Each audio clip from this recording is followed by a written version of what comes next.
রাজধানীর ওয়ারী থানার শ্রমিক রাজনীতির এক অতি পরিচিত এবং আস্থার নাম মোহাম্মদ জুলহাস বেপারী শান্ত। শহীদ প্রেসিডেন্ট জিয়াউর রহমানের জাতীয়তাবাদী দর্শনে উদ্বুদ্ধ হয়ে এবং দেশনেত্রী বেগম খালেদা জিয়ার আপসীহীন আদর্শকে বুকে লালন করে তিনি আজ ঢাকা মহানগর দক্ষিণ শ্রমিক রাজনীতির অন্যতম কাণ্ডারি। বর্তমানে ওয়ারী থানা শ্রমিক দলের যুগ্ম আহ্বায়ক হিসেবে দায়িত্ব পালন করা এই নেতা তৃণমূল থেকে উঠে আসা এক অকুতভয় সৈনিক। মোহাম্মদ জুলহাস বেপারী শান্তর রাজনীতি কেবল পদেই জন্য নয়, বরং গণমানুষের অধিকার আদায়ের এক নিরন্তর সংগ্রাম।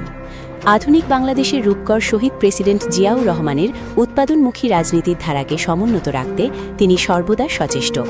বাংলাদেশের গণতন্ত্র পুনরুদ্ধার এবং দেশের মানুষের ভোটাধিকার ফিরিয়ে দেওয়ার আন্দোলনে দেশনেত্রী বেগম খালেদা জিয়ার আত্মত্যাগ তার কাছে পরম অনুপ্রেরণা।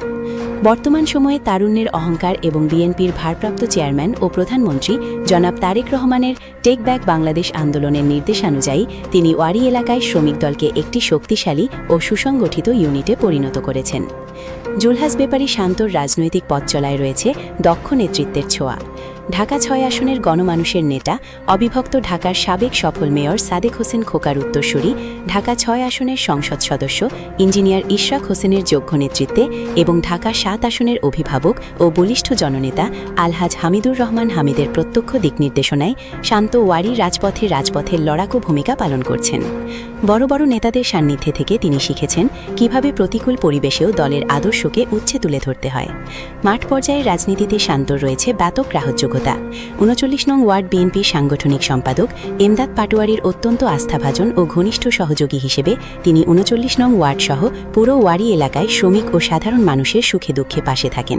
প্রতিটি গণতান্ত্রিক আন্দোলনে রাজপথের সম্মুখ সারিতে থেকে তিনি বারবার প্রমাণ করেছেন যে ত্যাগী ও আদর্শবান কর্মীরাই বিএনপির মূল শক্তি। মোহাম্মদ জুলহাস বেপারী শান্ত মনে করেন শ্রমিকদের অধিকার রক্ষা এবং গণতন্ত্র পুনরুদ্ধারই তার রাজনীতির মূল লক্ষ্য। ভারপ্রাপ্ত চেয়ারম্যান জনাব তারেক রহমানের আগামী দিনের সুখী সমৃদ্ধ বাংলাদেশ গড়ার স্বপ্নের সারথি হয়ে তিনি কাজ করে যেতে চান। তার সাহসী নেতৃত্ব এবং দলের প্রতি একনিষ্ঠ আনুগত্যের কারণে তিনি আজ ওয়ারী থানা বিএনপির অঙ্গ ও সহযোগী সংগঠনের নেতৃকর্মীদের কাছে একজন প্রিয় মুখ।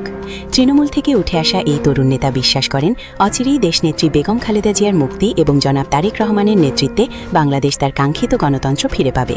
সেই লক্ষ্য অর্জনে রাজপথে লড়াই চালিয়ে যেতে তিনি সদা প্রস্তুত।